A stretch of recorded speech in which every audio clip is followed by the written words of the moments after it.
Association of chartered certified accountants, അതായത് ACCA. അതാണ് ഇന്നത്തെ വിഷയം. നമസ്കാരം, കരിയർ ഡ്രീംസിലേക്ക് സ്വാഗതം. വിഷയത്തിലേക്ക് പോകുന്നതിന് മുമ്പ് ഞങ്ങളുടെ ചാനലായി ട്രൂവായി സബ്സ്ക്രൈബ് ചെയ്യാൻ മറക്കരുത്.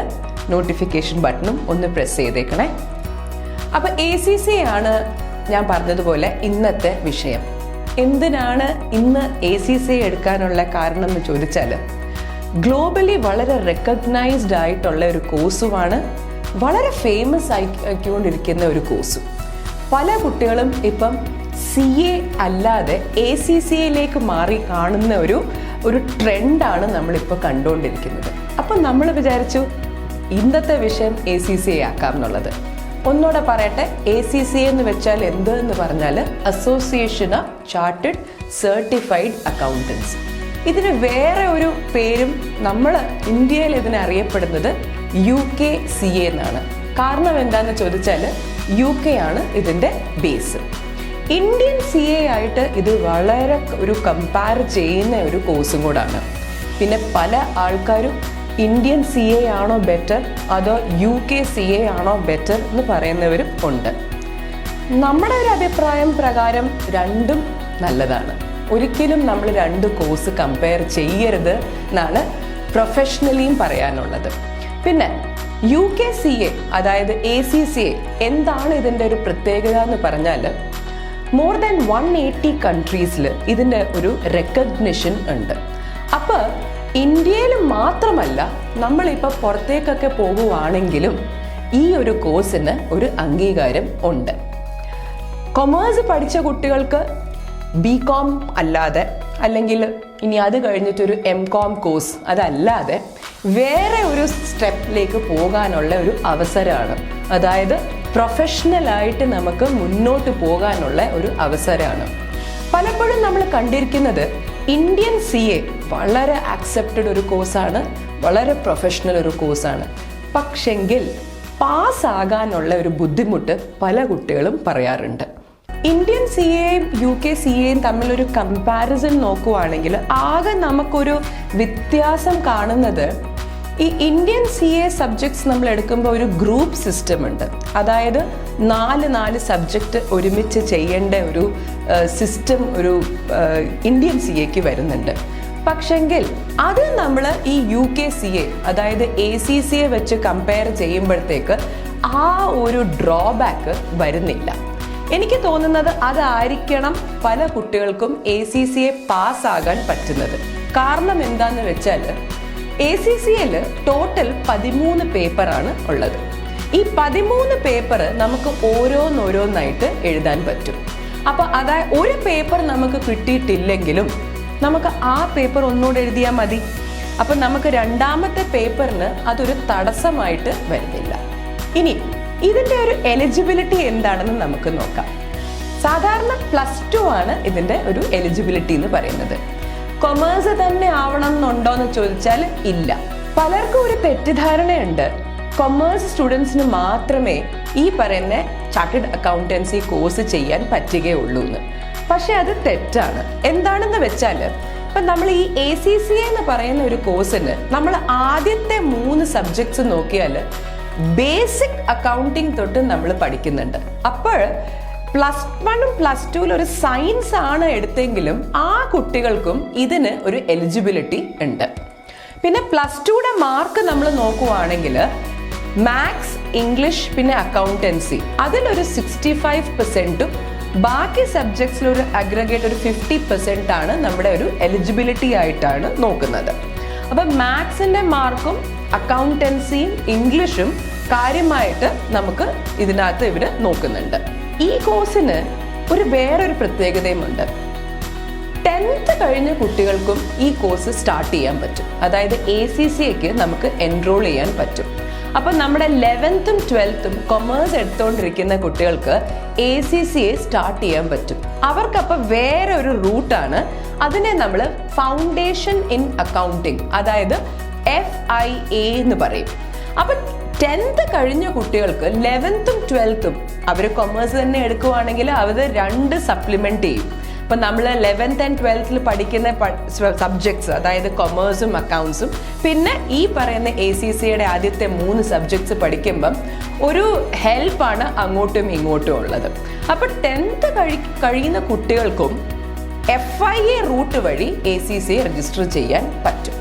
നമ്മൾ ഇനി ഈ സബ്ജക്ട്സിലേക്ക് പോകുവാണെങ്കിൽ ACCയെ നമുക്ക് 3 ലെവലായിട്ട് ഡിവൈഡ് ചെയ്യാം. ആദ്യത്തെ ലെവൽ ഏതാന്ന് ചോദിച്ചാൽ നോളജ് ലെവലാണ്. അപ്പൊ ആദ്യത്തെ 3 പേപ്പറാണ് നോളജ് ലെവൽ എന്ന് പറയുന്നത്. നമുക്കൊന്ന് നോക്കാം ഈ 3 പേപ്പർ ഏതാണ് എന്നുള്ളത്. ആദ്യത്തെ പേപ്പറിന് ബിസിനസ് ആൻഡ് ടെക്നോളജി എന്നാണ് പറയുന്നത്. രണ്ടാമത്തെ പേപ്പർ മാനേജ്മെന്റ് അക്കൗണ്ടിംഗ് ആണ്. മൂന്നാമത്തെ പേപ്പർ ഫിനാൻഷ്യൽ അക്കൗണ്ടിംഗ്. ഇതിനെയാണ് നോളജ് ലെവൽ എന്ന് പറയുന്നത്. പിന്നെ അതിനുശേഷം വരുന്നത് സ്കിൽ ലെവലാണ്.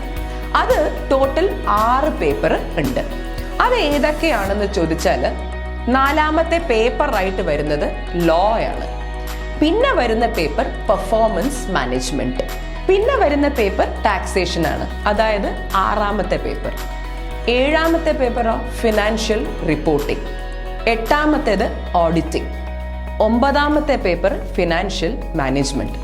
അപ്പൊ നമ്മൾ ഈ 9 പേപ്പർ തീർക്കുമ്പോഴത്തേക്ക് ACCയുടെ ഒരു ഫണ്ടമെന്റൽ ലെവൽ നമ്മൾ തീർക്കുകയാണ്. നമ്മൾ ഈ പേപ്പർ കേൾക്കുമ്പോൾ തന്നെ നമുക്ക് ഒരു കാര്യം മനസ്സിലാവും, നമ്മൾ കുറെ വെറൈറ്റി ഓഫ് സബ്ജക്ട്സ് ആണ് ഇതിൽ പഠിക്കുന്നത്.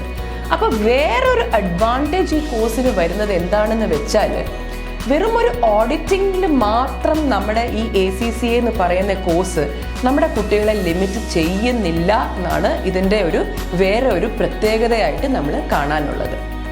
ഈ 9 പേപ്പർ തീർത്ത് കഴിഞ്ഞാൽ അതിന് ശേഷം വരുന്നത് ഒരു സ്ട്രാറ്റജിക് ലെവലാണ്. അതിൽ 4 പേപ്പറാണ് ഉള്ളത്. ആദ്യത്തെ 2 പേപ്പർ കമ്പൽസറി പേപ്പറാണ്.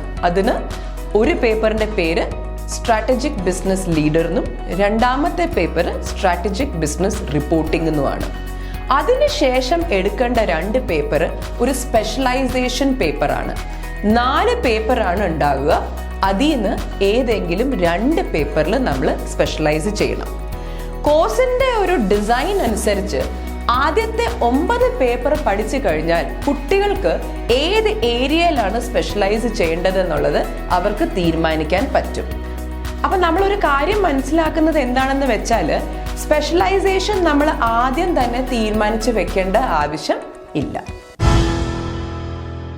ഇനി എക്സാം പാറ്റേണിലേക്ക് പോകാം. ACCയുടെ വേറൊരു പ്രത്യേകത എന്ന് പറഞ്ഞാൽ എല്ലാം കമ്പ്യൂട്ടർ ബേസ്ഡ് എക്സാംസ് ആണ്. പക്ഷെ ഈ കമ്പ്യൂട്ടർ ബേസ്ഡ് എക്സാംസ് തന്നെ അതിനൊരു പ്രത്യേകതയുണ്ട്.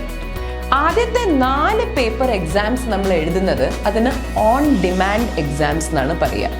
അതിൻ്റെ അർത്ഥം എന്താന്ന് വെച്ചാൽ എപ്പോൾ വേണമെങ്കിലും നമുക്ക് അത് എഴുതാമെന്നാണ്. അപ്പോൾ നമ്മൾ പഠിച്ചു കഴിഞ്ഞിട്ടുണ്ടെങ്കിൽ നമുക്ക് ആ എക്സാം ഏത് ദിവസം വേണമെങ്കിലും എടുക്കാം. നമ്മളത് ഏതെങ്കിലും ഒരു ലേണിംഗ് പാർട്ട്നേഴ്സിൻ്റെ അടുത്ത് പോയിട്ട് രജിസ്റ്റർ ചെയ്തിട്ട് എഴുതിയാൽ മതി. ബാക്കി പേപ്പേഴ്സ് എല്ലാം കൊല്ലത്തിൽ 4 പ്രാവശ്യമായിട്ടാണ് എഴുതാൻ പറ്റുന്നത്. അത് ഏതൊക്കെ മാസമാണെന്ന് വെച്ചാൽ മാർച്ചിൽ, ജൂൺ, സെപ്റ്റംബർ ആൻഡ് ഡിസംബർ. അപ്പൊ ഒരു കൊല്ലത്തിൽ നമുക്ക് 4 പ്രാവശ്യമായിട്ട് എഴുതാം. കുട്ടികളുടെ കൺവീനിയൻസിൽ, അതായത് പാസ്സാകാൻ ഓരോരോ പേപ്പർ എടുക്കുന്നതാണ് നല്ലതെന്ന് പല ആൾക്കാരും അഭിപ്രായമായിട്ട് പറഞ്ഞിട്ടുണ്ട്. അപ്പോൾ ഒരു 12th കഴിഞ്ഞ ഒരു കുട്ടിക്ക് ഡിഗ്രിയുടെ കൂടെ അല്ലെങ്കിൽ ACCA ആയിട്ട് പഠിക്കുവാണെങ്കിൽ 3 കൊല്ലം കൊണ്ട് സുഖമായിട്ട് നമുക്ക് തീർക്കാൻ പറ്റിയ ഒരു കോഴ്സാണ് ഈ പറയുന്ന UKCA. ഇനി ഇതിന് വേറൊരു പ്രത്യേകതയും കൂടെ ഉണ്ട്. BCom കഴിഞ്ഞിട്ടാണ് ഈ കോഴ്സിന് വരുന്നതെങ്കിൽ ആദ്യത്തെ 4 പേപ്പർ എക്സംഷൻ ആയിട്ട് കിട്ടുന്നുണ്ട്. അപ്പൊ അതിന്റെ അർത്ഥം എന്താന്ന് വെച്ചാൽ നമുക്ക് റിമൈനിങ് 9 പേപ്പർ പഠിച്ചാൽ മതി. ഇപ്പൊ ഈ പറയുന്ന ACCA കോഴ്സ് ഇന്റഗ്രേറ്റഡ് കോഴ്സസ് ആയിട്ടും വരുന്നുണ്ട്. അതായത് നമ്മൾ കോളേജിൽ ഒരു BCom ചെയ്യുവാണെങ്കിൽ ആ കോളേജിൽ ഒരു ടൈപ്പ് ഉണ്ടെങ്കിൽ ACCAക്ക് 4 പേപ്പർ അല്ല, ചില യൂണിവേഴ്സിറ്റീസ് അല്ലെങ്കിൽ ചില കോളേജസ് ഇതിലും കൂടുതൽ എക്സംഷൻസ് തരുന്നുണ്ട്. ചില യൂണിവേഴ്സിറ്റീസ് 6 പേപ്പേഴ്സ് എക്സംഷൻ തരുന്നുണ്ട്, ചിലർ 9 പേപ്പേഴ്സ് വരെ എക്സംഷൻസ് തരുന്നവരുണ്ട്. അതിൻ്റെ അർത്ഥം എന്താന്ന് വെച്ചാൽ നമുക്ക് 9 പേപ്പേഴ്സ് ആണ് എക്സംഷൻ കിട്ടുന്നെങ്കിൽ റിമൈനിങ് 4 പേപ്പർ എഴുതിയാൽ മതി. പക്ഷെങ്കിൽ ഞങ്ങളൊരു ചെറിയൊരു സർവേ നടത്തിയപ്പോഴത്തേക്ക് പല ACCA തീർത്ത കുട്ടികളും പിന്നെ ഇൻഡസ്ട്രി എക്സ്പേർട്സ് പറയുന്നത് എക്സംഷൻ എത്ര കുറച്ചെടുക്കുന്നോ അതാണ് നല്ലതെന്ന്. എക്സാമ്പിൾ അതിന് എന്തായിട്ട് പറയാന്ന് വെച്ചാൽ, ഇപ്പോൾ ഒരു BCom കഴിഞ്ഞ ഒരു കുട്ടിയാണെങ്കിൽ ആദ്യത്തെ 4 പേപ്പറാണ് നമുക്ക് എക്സംഷൻ ലഭിക്കുന്നത്. ഈ 4 പേപ്പർ ഏതൊക്കെയാണെന്ന് വെച്ചാൽ business and technology, management accounting, financial accounting, പിന്നെ ലോ. അപ്പൊ ഈ മാനേജ്മെന്റ് അക്കൗണ്ടിങ്ങും ഫിനാൻഷ്യൽ അക്കൗണ്ടിങ് നമ്മുടെ ഒരു ബേസ് ആണ്.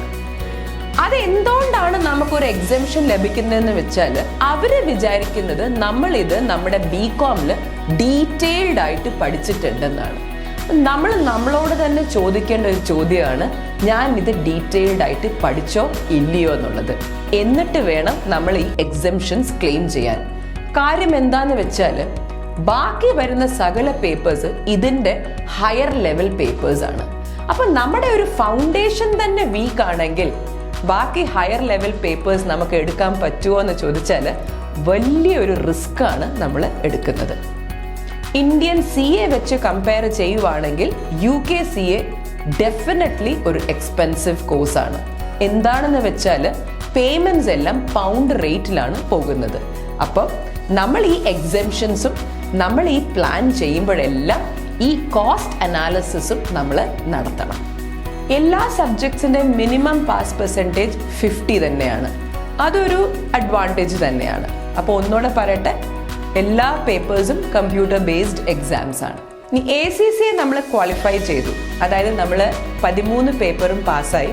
അപ്പോൾ പിന്നെ നമ്മൾ എന്തായി? ACCA അഫിലിയേറ്റ്സ് ആയി. 3 കൊല്ലത്തെ വർക്ക് എക്സ്പീരിയൻസ് കഴിഞ്ഞിട്ടാണ് നമ്മൾ മെമ്പറായിട്ട് അറിയപ്പെടുന്നത്. ഇന്ത്യയിൽ ACCA അതായത് UK CA ക്വാളിഫൈഡ് ഉള്ളവർക്ക് സൈനിങ് അതോറിറ്റി ഇല്ല.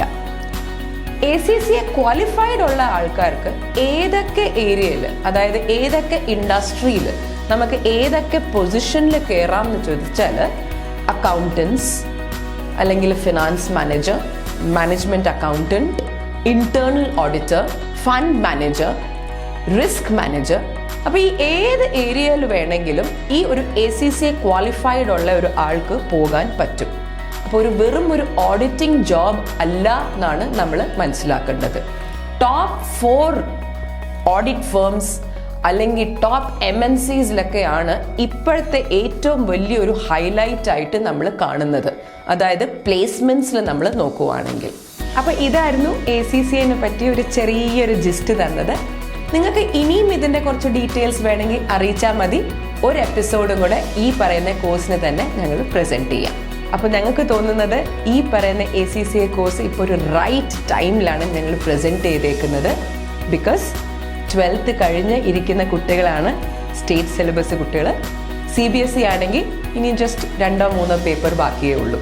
അപ്പോൾ നിങ്ങൾക്ക് ഫ്യൂച്ചറിനെ പറ്റി ചിന്തിക്കണമെങ്കിൽ, മാറ്റി ചിന്തിക്കണമെങ്കിൽ ആപ്റ്റ് ആയിട്ടുള്ളൊരു കോഴ്സ് തന്നെയാണ് UK CA അല്ലെങ്കിൽ ACCA.